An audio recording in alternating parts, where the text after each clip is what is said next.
ان کے ساتھ غالب کی دوستی اور ادبی معاملات پر خط و کتابت کا سلسلہ بھی جاری رہا۔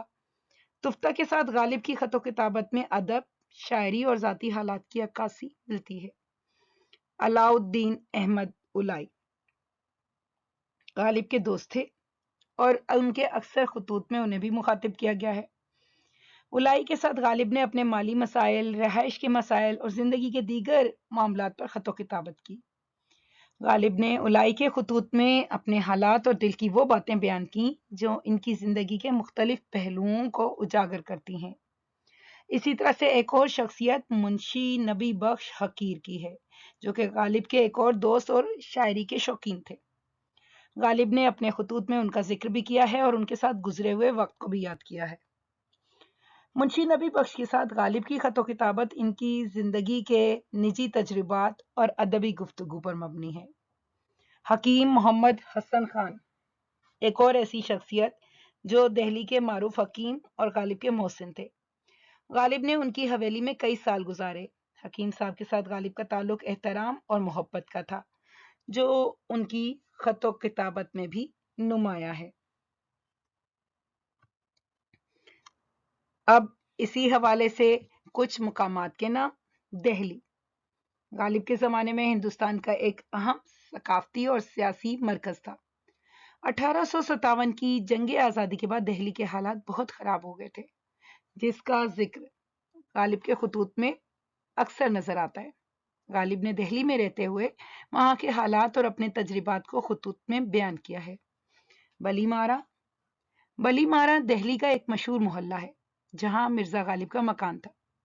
یہ محلہ اس وقت کے اہم ثقافتی مراکز میں سے تھا اور غالب کی زندگی کے کئی اہم واقعات اسی محلے میں ہوئے، جن کے بارے میں غالب نے اپنے خطوط میں ذکر کیا ہے۔ کروڑا والی حویلی یہ دہلی کی ایک مشہور عمارت تھی جہاں غالب نے کچھ وقت گزارا۔ غالب نے اپنے خطوط میں اس حویلی کے حوالے سے اپنی مشکلات اور وہاں کے حالات کا بھی ذکر کیا ہے۔ اب ایک اور اہم شخصیت راجہ اندر سنگھ بہادر۔